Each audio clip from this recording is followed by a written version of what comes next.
Hey everyone, welcome back to Crazy Tech Tricks. In this video, I will show you how to turn off fast startup in Windows 11 in just a few simple steps. So let's get started.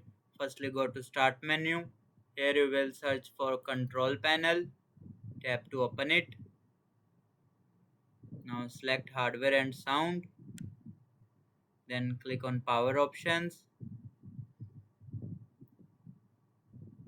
Under Power Options, here you will see select change what the power buttons do.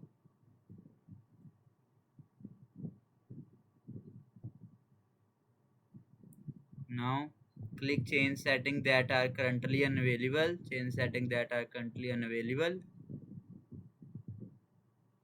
Under the shutdown settings, uncheck turn on fast startup recommended.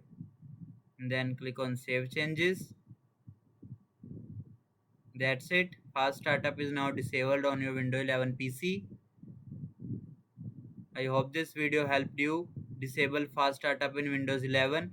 If this video helped you, make sure to like the video and subscribe for more easy tech tutorials. Thanks for watching.